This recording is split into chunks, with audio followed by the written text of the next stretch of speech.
So here we are again with our example problem of a reciprocal trig function. We have the secant raised to the 3/2 power of x times a tangent of x, all inside of the dx. So this one is going to be a little bit different because we have a little bit of a weird exponent going off of that, and then multiplied by a tangent. And again, we love challenging problems here, don't we? So why don't we take a look here and employ the strategy that I've been trying to get our students to do for quite some time, is that we can take a note to the side here about what kind of rule would be best helpful for us on this problem. Well, given that it's secant times a tangent, the one rule that comes into my mind is that the integral of a secant to the first power times the tangent dx, and that is the secant rule, which is secant times tangent. We can reverse it back to just a secant of x plus c. Not too bad for what we have here. And so the main issue, of course, is that this is raised to the first power, this is raised to the 3/2 power. Something a little bit odd is happening here. But nonetheless though, why don't we look at it a little bit this way too, is that instead of thinking it as just secant to the 3/2, we can really try to separate this across with two different types of things multiplied together. Again, this secant times tangent can actually fit entirely in this secant times tangent. Of course, we just have an extra bit of secant left over. So why don't we do that? Let's split this guy up, because if we want just secant of x times the tangent of x factored out of our integral from the start there, we'll have a little bit left over. Again, just cut it a little bit.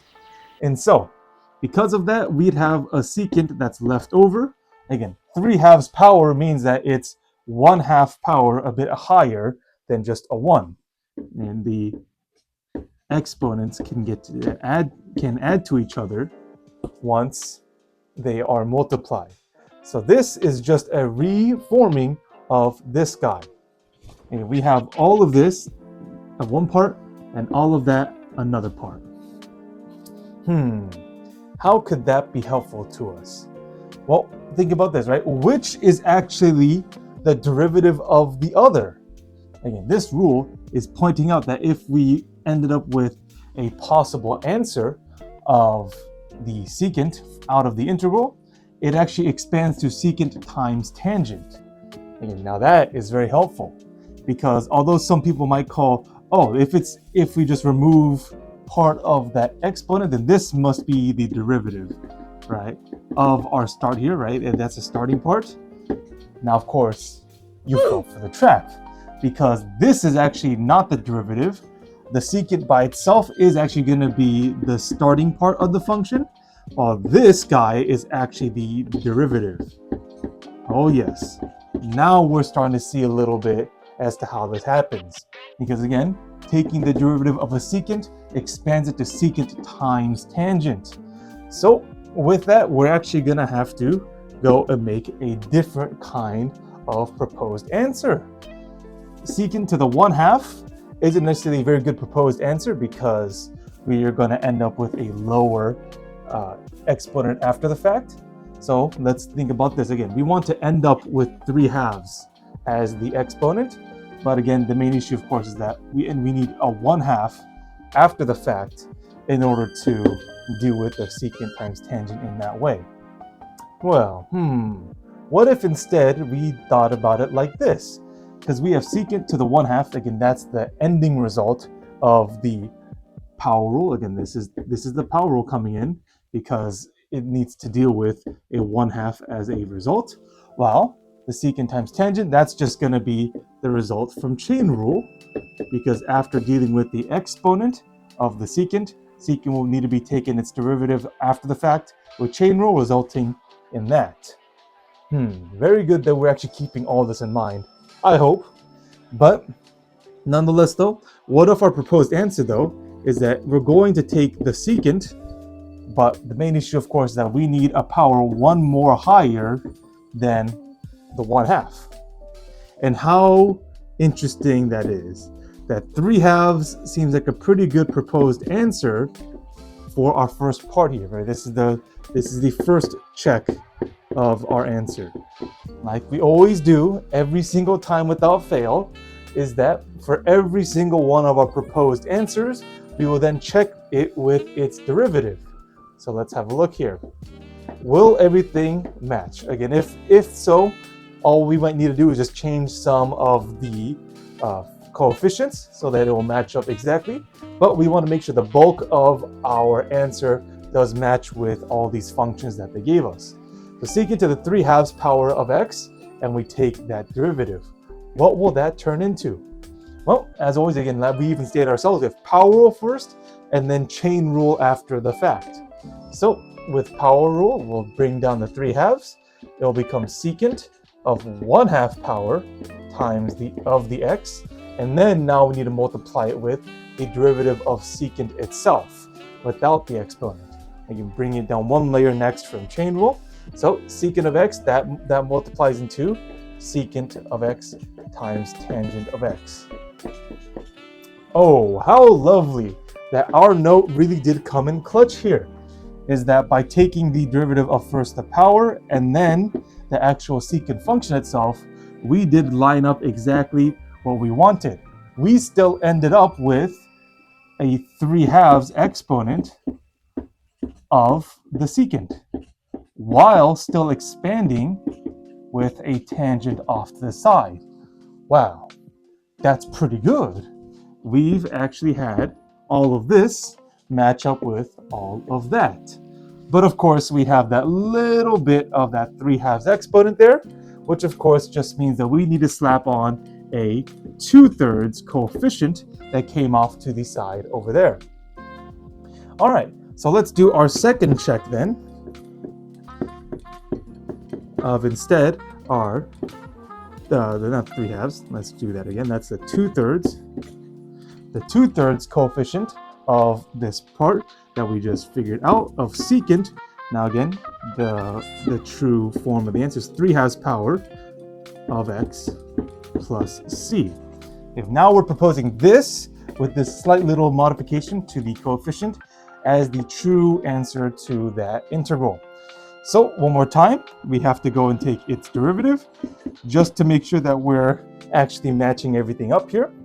So we have the 2/3 as the first coefficient. Again, that 3/2 comes back down. And again, similar to the previous part here, is that it's secant raised to 3/2 x times tangent of x. That derivative has not changed for us one bit. So there you go. We have removed the actual coefficients. This all stays the same. We have the coefficient of 1. So it looks like indeed our second response to the integral is indeed the correct one, with our check confirming all of that. So that's not too bad. Like I said, this really is a matter of how we can understand the true notes of our rules. And again, and a little bit of separation to know where each of these secants are coming from will help us. Again, we're trying to match up our rule exactly the way that we were supposed to, so that we understood where, if this is going to be the actual starting function, or if this is just the result of chain rule, which in this case, of course, was already just the result of chain rule. Pretty good. So let's get on with the next problem and we'll see how that goes. Whew! This is crazy. Well, maybe not. Even though we do have here quite a bit of a conundrum with the sine plus 1 all on the bottom there, inside of radical and cosine just sitting pretty up there, we still have some things we can work on, at least for us to go through our problem solving steps here. So I think something that I like to make a note of as of right now, of understanding still, even though it might be a little bit redundant, is of course understanding that the 1 plus sine of x, and this guy, right, this guy does have a little bit of a relationship with the cosine sitting on top. This time with the note, what if we then instead say that its derivative will give us a cosine of x, one step right forward this way. How are writing derivative values helpful for us in our notes section, of course, is going to be the fact that if this was in our proposed answer, again, this guy will be the result.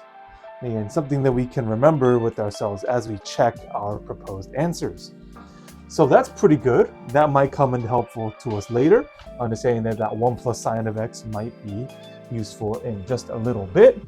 But for us as well, what I personally like to know is that instead of calling this the square root of 1 plus sine x thrown into the denominator, that's a little bit complicated. Let's go and say instead that this is cosine of x, and let's swap this to a multiplication problem rather than a division one, is that it is being multiplied by all of the 1 plus sine of x.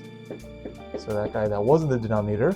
Now let's swap, instead of calling it a square root in the denominator, let's swap it to its exponent form of a negative 1/2 power ending with the dx. Now that is a little bit easier to work with in terms of an actual integral.